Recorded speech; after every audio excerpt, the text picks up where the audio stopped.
Hello students, कैसे हैं आप लोग। स्टूडेंट्स, आज हम लोग बात करने वाले हैं मैट्रिक्स चैप्टर में अपना अगला टॉपिक, जिसका नाम है एलिमेंट्री ट्रांसफॉर्मेशन या फिर एलिमेंट्री ऑपरेशन ऑफ मैट्रिसेज।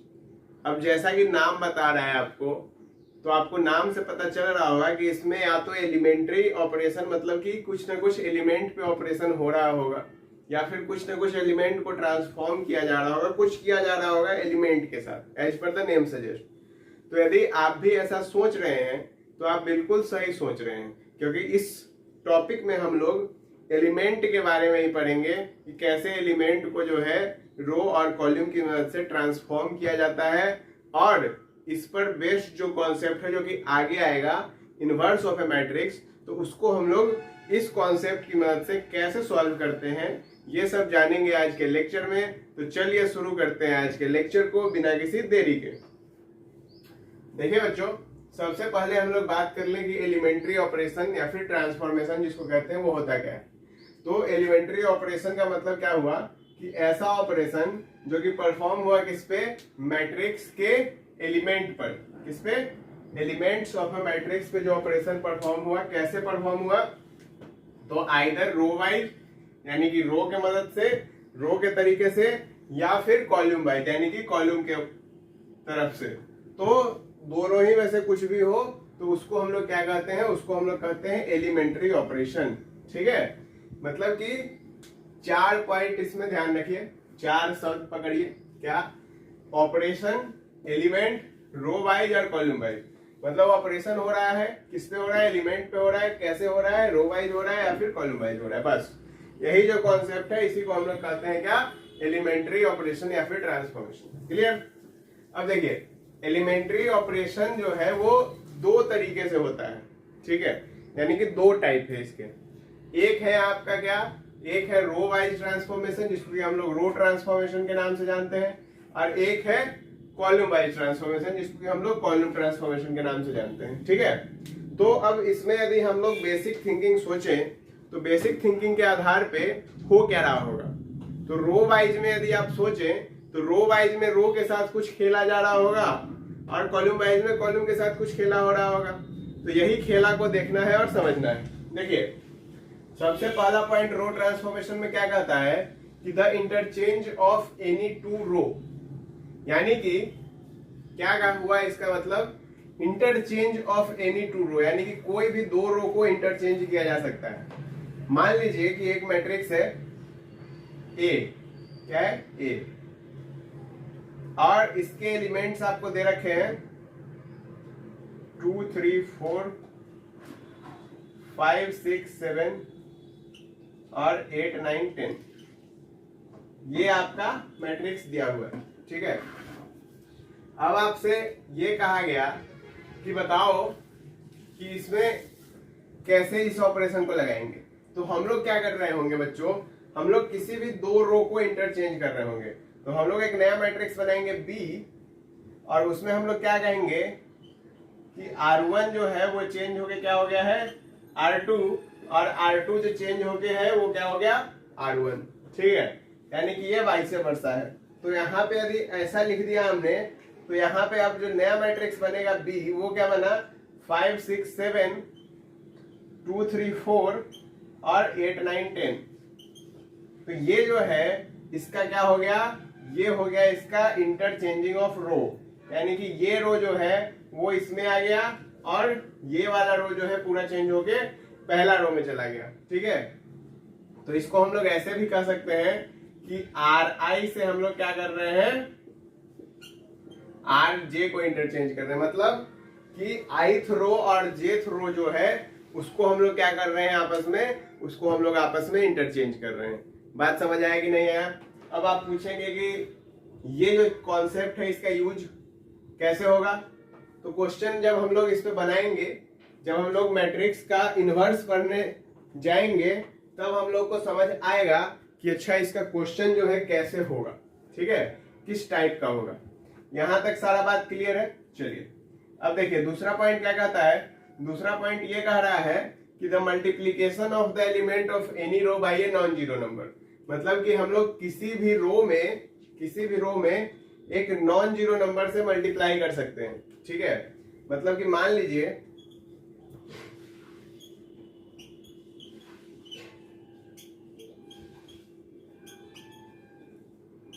ये एक मैट्रिक्स है। ठीक है, इस मैट्रिक्स में अब हम लोग क्या करते हैं कि हमने बोला कि इस मैट्रिक्स में चेंज हुआ और R1 जो है वो चेंज हो गया, क्या हो गया 2 टाइम्स R1। ठीक है, R1 जो है वो चेंज हो गया, क्या हो गया 2 टाइम्स R1।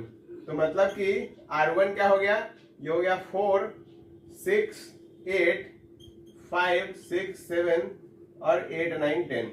यानी कि हमने किस में चेंज किया, हमने सिर्फ R1 में चेंज किया। ये जो हमारा रो 1 था, ये 3x3 मैट्रिक्स है, तो ये जो हमारा रो 1 था हमने इस रो में चेंज किया है और R1 को क्या बना दिया 2 टाइम्स R1। यानी कि R1 क्या बन गया यहाँ पे 2 टाइम्स R1, मतलब multiplication of the element of any row by a non zero number. मतलब जीरो से मल्टीप्लाई नहीं करना है, बाकी हम लोग किसी भी नंबर से मल्टीप्लाई कर सकते हैं। इसका भी बहुत अच्छा उपयोग आपको वही समझ आएगा। देखिए कैसे समझ आएगा इसका, यदि हम लोग कुछ एग्जांपल देखेंगे।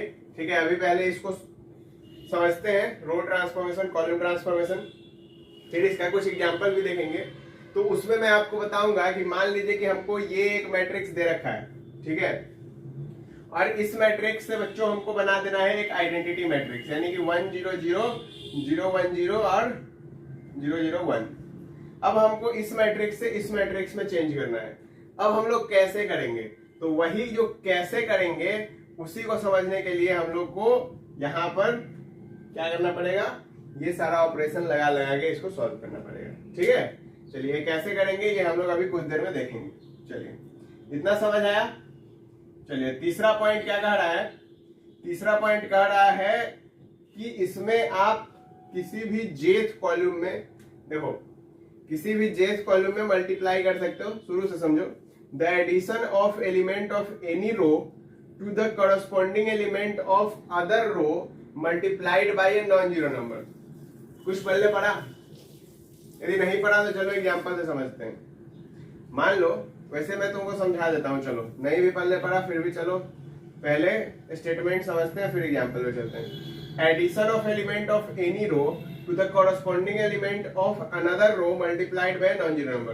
कहने का मतलब ये हुआ कि किसी रो में हम लोग ऐड कर रहे हैं किसी दूसरे रो को, और वहां पर जो दूसरा रो होगा उसको हम लोग किसी नंबर से भी मल्टीप्लाई करवा सकते हैं, और नंबर कैसा होगा तो नॉन जीरो होगा, क्योंकि जीरो से मल्टीप्लाई नहीं करवा सकते हैं।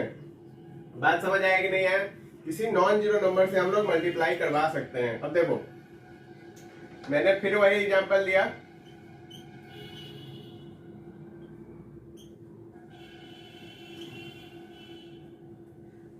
अब मैं क्या कर रहा हूं कि मैंने बोला कि इसमें हम लोग R3 को चेंज करेंगे। ठीक है, और R3 को चेंज करेंगे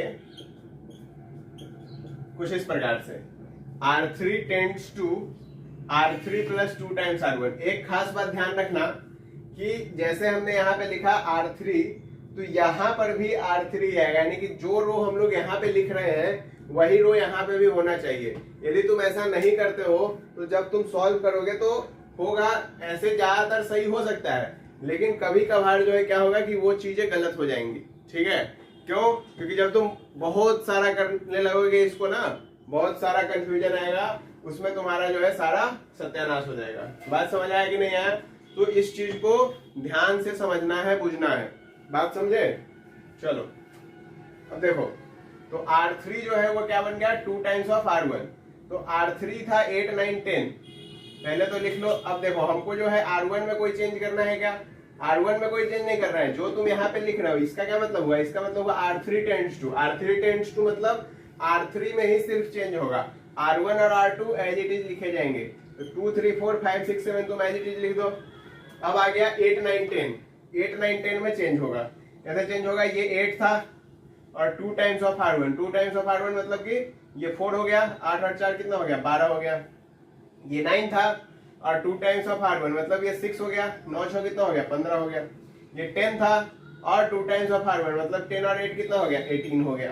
तो ये तुम्हारा हो गया क्या, ये एडिशन ऑफ एलिमेंट हुआ। ये किसी अलग रो का एलिमेंट, ये किसी अलग रो का एलिमेंट, ठीक है। और इसमें हम लोग किसी एक नॉन जीरो नंबर से मल्टीप्लाई करवा दिए और उसके बाद हमने इसको जो है क्या कर दिया, दोनों को आपस में ऐड कर दिया। अब तुमको ये चीज ज्यादा क्लैरिटी के लिए फिर कहाँ जाना पड़ेगा, वही जब इसके क्वेश्चंस को हम लोग देख रहे होंगे उसी समय हमको फुल क्लैरिटी आएगा इस चीज का। बात बुझे कि नहीं बुझे, क्लियर है आई गेस कि तुमको रो ट्रांसफॉर्मेशन अच्छे से समझ आया होगा। क्या क्या किए हम लोग, पहला रो को इंटरचेंज किए, मतलब कि कोई भी रो आपस में चेंज हो सकता है। दूसरा, किसी भी रो में हम लोग क्या कर सकते हैं, स्केलर मल्टीप्लीकेशन कर सकते हैं, यानी किसी नॉन जीरो नंबर से मल्टीप्लाई करवा दिया। तीसरा कि एक रो में हम लोग क्या कर रहे हैं, चेंज कर रहे हैं, किस तरीके से, तो उस रो को हम लोग किसी और रो के साथ किसी एक स्केलर नंबर से मल्टीप्लाई करवा के ऐड करवा दे रहे हैं, यही तो हो रहा है। इस रो को चेंज कर रहे हैं, इस रो में किसी और रो को स्केलर मल्टीप्लीकेशन करवाया गया और हमने दोनों को जोड़ दिया, यही चीज है।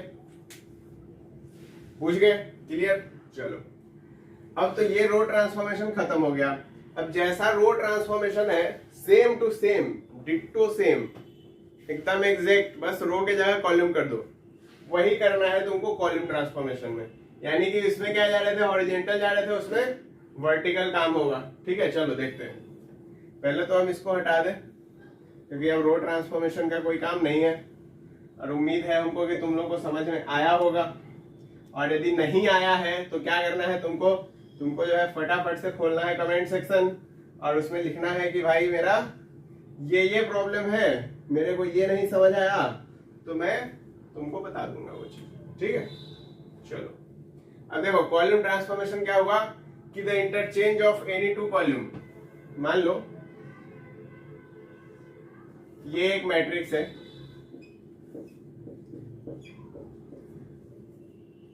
ठीक है, ये क्या है, 3 रो है और 2 कॉलम है। अब हमको क्या करना है कि हमको चेंज करना है, कॉलम में क्या लिखेंगे, सी लिखेंगे। C1 को मैंने चेंज कर दिया किसमें, C2 में, तो क्या हो जाएगा, अब ये मैट्रिक्स हो जाएगा 3 5 7 और 2 4 6। तो ये जो हमारा मैट्रिक्स था ये अब ये मैट्रिक्स बन चुका है। ठीक है, तो ये चीज है क्या, interchange of any two columns, यानी कोई 2 कॉलम को हमने इंटरचेंज कर दिया। दूसरा पॉइंट क्या कर रहा है, the multiplication of element of any column by a non zero number. Same वही बात, मान लो कि यही मैट्रिक्स है, ठीक है, इसमें मैंने क्या किया, इसमें मैंने लिखा C1 और C1 को 2 से मल्टीप्लाई करवा दिया। ये क्या हो गया, 4 8 12 और 3 5 7। तो अब ये कुछ ऐसा बन गया। तो मैंने क्या किया कि बस एक कॉलम में हमने किसी एक नॉन स्केलर मतलब स्केलर नंबर से मल्टीप्लाई करवा दिया, that is non zero number से मल्टीप्लाई करवा दिया। ठीक है, तीसरा पॉइंट क्या कहा, एडिशन। अब देखो मैंने कहा कि भाई मुझे C1 में चेंज करना है और C1 में चेंज करके क्या कर दो, C1 प्लस 2C2 कर दो। अब ये मैट्रिक्स क्या बन गया, 4 नहीं सॉरी क्या था, 2 4 6। सही है, गलत है। क्यों गलत है, क्योंकि हमको C1 में ही तो चेंज करना है। तो C1 में हम कैसे 2 4 6 लिख सकते हैं, हम क्या लिख सकते हैं इसमें 3 5 7 लिख सकते हैं। लेकिन जब हमको C1 में चेंज करना है तो क्या होगा, C1 प्लस 2C2 यानी कि 2 है और 2 प्लस 6 8 हो गया, 4 है और 4 और 10 14 हो गया, 6 है और 7 2 14 6 20 हो गया, यानी कि 8 14 और 20 आया। और ये भी क्या है, 3x2 मैट्रिक्स है।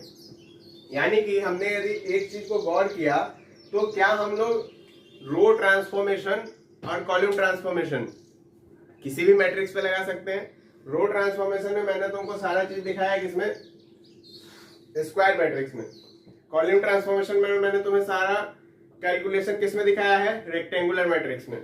यदि हम लोग क्या इसी चीज को रो ट्रांसफॉर्मेशन में भी कर सकते थे, बिल्कुल कर सकते थे।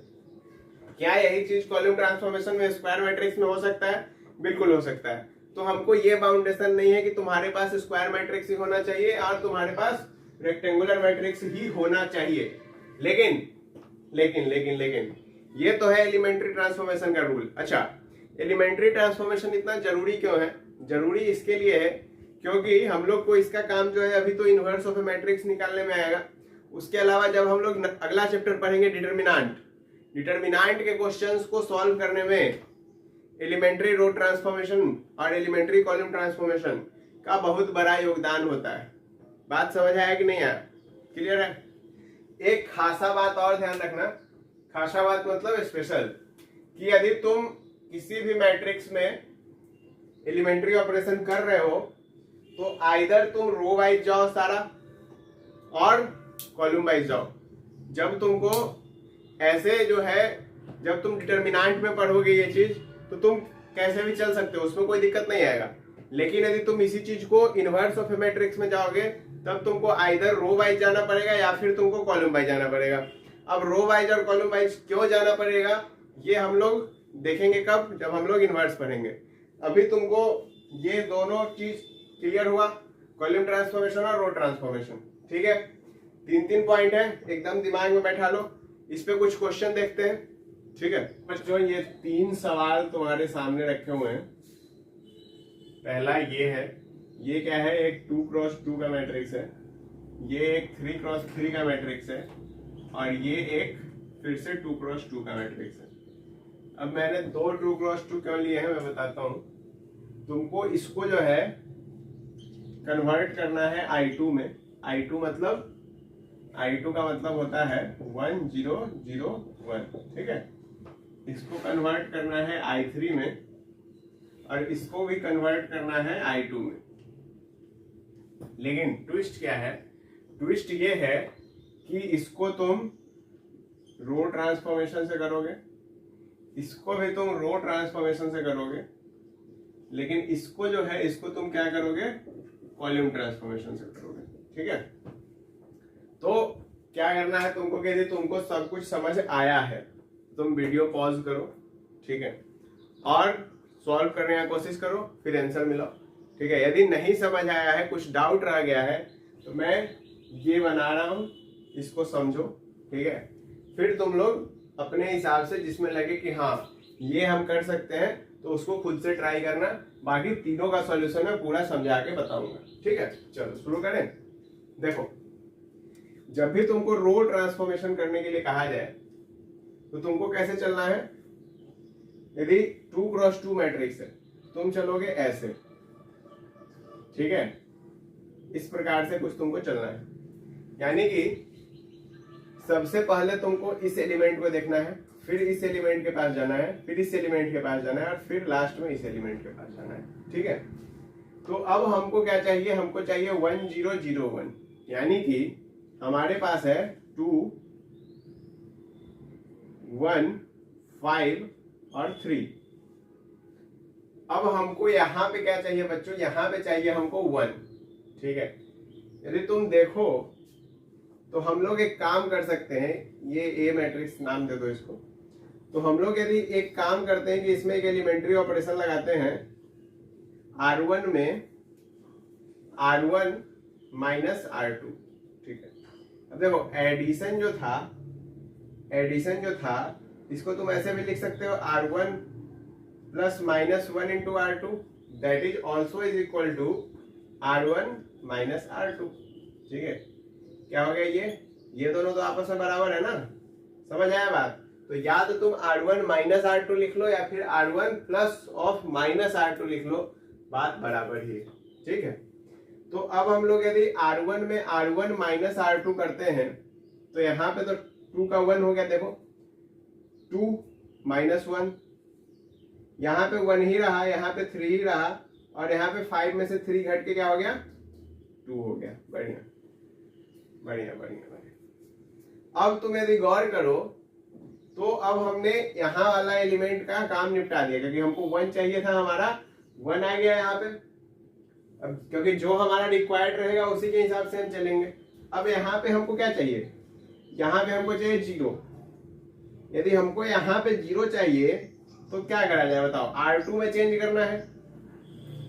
तो R2 में यदि हम लोग 1 में से 1 घटा दें तो क्या ये 0 हो जाएगा। यानी कि R2 माइनस R1 कर दें तो क्या हमारा काम हो जाएगा, बढ़िया। यानी कि तुमको समझ आ रहा है। तो ये हो गया 1, ये हो गया 0।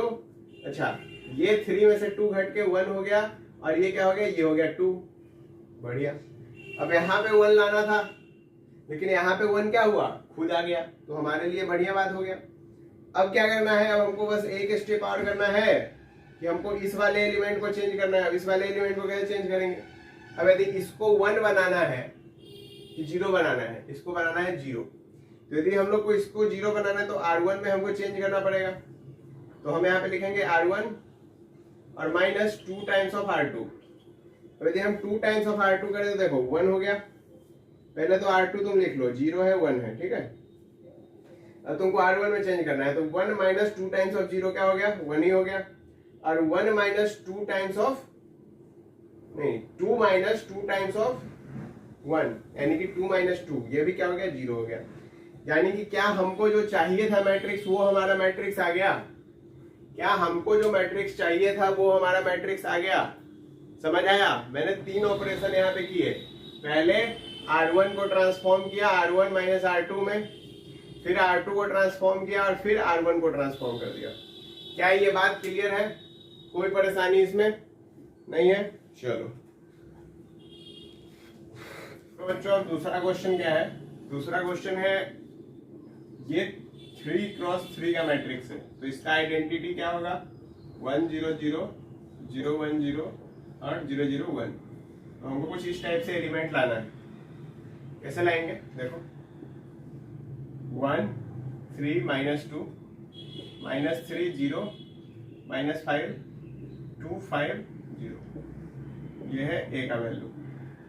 अब यदि तुम देखो तो हमको इसमें चलना कैसे है, तो इसमें हमको चलना है ऐसे कुछ, पहले हम इधर का एलिमेंट निपटाएंगे, फिर यहाँ से ऐसे जाएंगे और फिर इस वाले एलिमेंट से हम लोग को इस रो के लिए हमको जो सबसे आसान लगेगा, या तो ऐसे भी जा सकते हैं या फिर ऐसे भी जा सकते हैं, लेकिन हम लोग क्या करेंगे, हम लोग ऐसे चलेंगे। ऐसे में क्या होता है कि यदि हमको आइडेंटिटी लाना है तो यहाँ पे यदि 1 आ गया और ये 2 एलिमेंट यदि ज्यादा बड़ा भी है तो भी हम लोग उसको सॉर्ट आउट कर सकते हैं, ठीक है। तो हम लोग कुछ इस प्रकार से फॉलो करने वाले हैं, ठीक। चलो देखो, तो सबसे पहला जो एलिमेंट है वो तो हमारे पास मौजूद है, उसमें हमको कोई छेड़छाड़ नहीं करना है। हमको क्या छेड़छाड़ करना है, हमको इसको 0 बनाना है, इसको 0 बनाना है।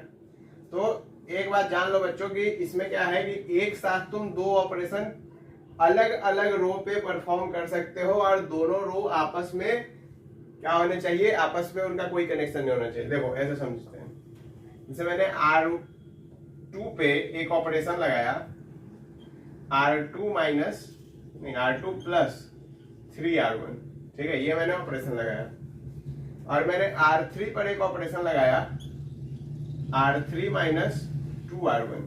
अब ये तुम देखो तो क्या R2 और R3 का कोई कनेक्शन है आपस में, ये तुम गौर करो तो R2 और R3 का कोई कनेक्शन आपस में नहीं है। तो तुम एक साथ 2 ऑपरेशन भी लगा सकते हो, कहां पर, जहां पर कि 2 जो तुम रो सेलेक्ट कर रहे हो उन 2 रो का आपस में कोई भी कनेक्शन ना हो तब।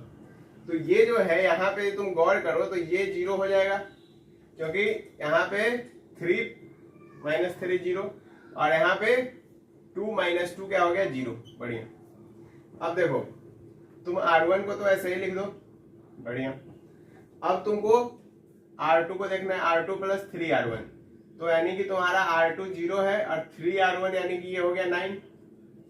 R2 माइनस 5 है और 3R1 मतलब कि हो गया माइनस 6, यानी कि ये हो गया तुम्हारा माइनस का 11, ठीक है। अब तुमको R3 को देखना है, R3 को जब तुम देखोगे तो R3 माइनस 2R1, 5 माइनस 6 यानी कि ये हो गया माइनस 1 और 0 और ये हो गया तुम्हारा माइनस 4, तो ये हो गया प्लस 4। देखो 0 माइनस 2 इंटू माइनस 2 कितना हो गया, प्लस 4 हो गया, ठीक। अब ये हमारा आ गया इस स्टेप में।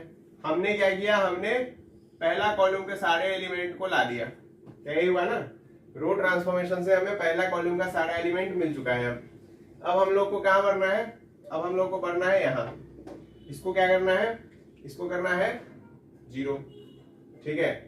लेकिन उसको 0 करने से पहले यदि हम लोग कुछ और देखें तो उसको 0 करने से पहले हम लोग यदि कुछ और देखें तो मतलब क्या, यदि हम लोग यहाँ पे गौर करें, ठीक है, तो हमको एक चीज दिख रहा है कि हमको इसको 1 बनाना है। अब यदि इसको 1 बनाना है तो हमारे पास क्या ऑप्शन है, क्या ऑप्शन है?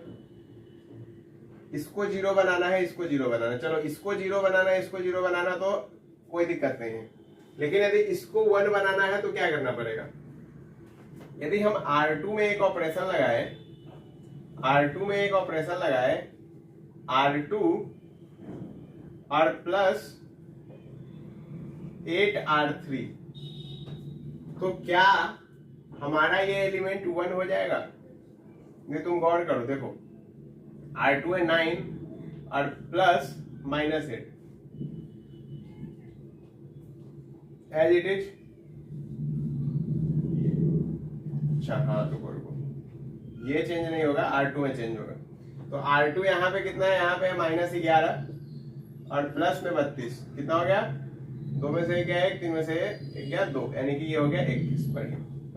तो यानी कि हमारा ये एलिमेंट क्या हो गया? ये एलिमेंट तो हो गया खत्म। अब यदि तुम गौर करो तो अब हम इन दोनों को, यदि यहाँ पे 1 आ गया तो इन दोनों को हम लोग आसानी से निपटा सकते हैं। ठीक है, तो यदि तुम ऐसे ना जाके एक और भी तरीका यूज कर सकते हो कि तुम पहले डायगोनल एलिमेंट को 1 बना लो। ठीक है, वैसे भी चल सकते हो। देखो यहाँ पे तुम्हारा 1 है, ठीक है, तुम क्या ऑपरेशन करने जा रहे हो? इसमें कोई चेंज नहीं होगा, कुछ भी कर लो ये 1 का 1 ही रहेगा। तो इसके लिए मैं इसको एज इट इज लिख रहा हूँ। अब देखो, और यहाँ पे 1 आ गया, मतलब इसमें भी कोई अभी चेंज नहीं हो रहा है। अब तुमको R1 और R3 को 0 0 बनाना है। तुम R1 बराबर क्या लिख सकते हो? बराबर नहीं लिखते, sorry, R1 tends to R1 plus. अब देखो इसको यदि 0 करना है तो तुमको -3 R2 करना पड़ेगा। बात सही है कि नहीं है? इसको यदि 0 करना है तो R1 -3 R2 करो, या फिर ऐसे लिख दो, बात तो बराबर है। अब R3 में आओ, R3 में R1 प्लस, R3 में R1 क्यों आएगा? R3 में R3 प्लस R2 कर दो। अब यदि तुम इन दोनों को जोड़ोगे तो यहाँ पे 0 आ गया, यहाँ पे 25 आ गया, ये 4 एडिशन रह गया, यहाँ पे तुम्हारा 0 आ गया, और यहाँ पे तुम देखो तो तुम्हारा R1 -3 R2 है, यानी कि R1 का वैल्यू यहाँ पे -2 है और -3 इंटू R2 का वैल्यू 21 है। तो 21 किया 63 और 2 हो गया 65। अरे भाई, यानी कि ये कुछ ऐसा एलिमेंट बन गया। अच्छा यहाँ पे जो है, यहाँ पे 4 नहीं है, यहाँ पे जो है 21 है। ठीक है, तो यहाँ तक सारा कुछ समझ आया कैसे कैसे हुआ? चलो अब इधर आ जाओ, इसको यहाँ पे मिटा दें, इधर देखो। अब यहाँ पे 1 0 0 0 1 0 ये आ चुका है। अब यदि जो भी चेंज होगा तो हम लोग को इसी में होगा। तो ये 65 है, ये 21 है, हमको इसको क्या करना है? इसको 1 बनाना है। तो यदि हम लोग ऐसा कर दे, R3 को है हम लोग 1/25 R3 कर दे तो कोई दिक्कत? ये तो 0 ही है तो 0 ही रह जाएगा, 1/25 होगा तो ये 1 आ गया। बढ़िया। अब हमारे पास, अच्छा ये माइनस का 65 होगा, ठीक है। अब हमारे पास क्या हो गया? अब बस यहाँ पे भी 1 आ चुका है। अब तो एक ही बार में निपटा दो। कैसे निपटा दोगे? देखो R1 को तुम कर दो R1 प्लस 65 R3 और R2 को कर दो R2 माइनस 21 R3। ये तुम इसको गौर करोगे तो ये दोनों एलिमेंट 0, कोई परेशानी नहीं। यहाँ पे एज इट इज, कोई परेशानी नहीं। R1 प्लस 65 R3 मतलब R1 का वैल्यू कितना है? -65 है, और ये क्या हो गया? प्लस 65, यानी कि ये 0। तो यदि इसको यहाँ पे लगाओगे तो ये 1 ही रहेगा ना। देखो कंफ्यूज हो रहे हो, ऐसे समझ लो, 1 प्लस 0 इंटू 65 कर लो 1।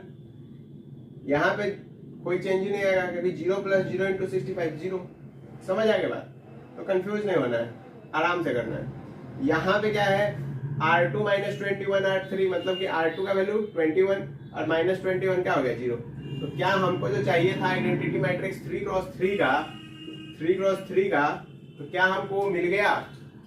क्या हमने वो पा लिया?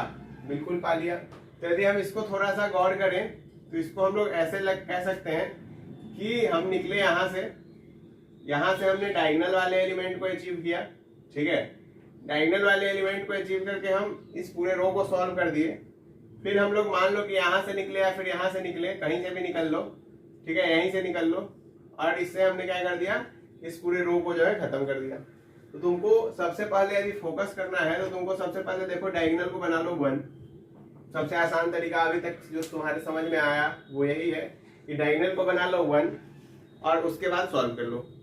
2 क्रॉस 2 में ऐसे चल रहे थे रो में, ठीक है, और 3 क्रॉस 3 में क्या हमने किया कि सबसे पहले डायगोनल को जो है 1 बना, पहले हमने इसको 1 बनाया, फिर इसको 0 बनाया, ठीक है, फिर उसके बाद हमने इसको 1 बनाया, फिर इसको 0 बनाया, फिर उसके बाद हमने इसको 1 बनाया और फिर इन दोनों को 0 बना दिया। सिंपल, समझ गए बात? चलो अब आ जाओ कॉलम ट्रांसफॉर्मेशन। कॉलम मतलब क्या होगा कि इसमें जो है तुमको ऐसे चलेगा, ठीक है, कॉलम ट्रांसफॉर्मेशन में ऐसे चलता है कुछ, यानी कि पहले ये वाला, फिर ये वाला, फिर ये वाला, फिर ये वाला। इसको हमको ऐसा चाहिए 1 0 0 1 के फॉर्म में चाहिए, ठीक है। तो यदि ये 1 0 0 1 के फॉर्म में हमको ये चाहिए तो इसका मतलब ये हो गया कि हमको 2 1 -6 -2 हमारा मैट्रिक्स है। सबसे पहले इसको 1 करना पड़ेगा, सबसे पहले इसको 1 करना पड़ेगा। कैसे करेंगे बताओ? कोई ऑप्शन दिख रहा है? यदि हम इसमें से कुछ R2 के साथ कुछ छेड़ाछाड़ी करते हैं तो भी हमारे पास ये भी इवन 0 बना सकता है, लेकिन 1 बना के हमको नहीं देगा।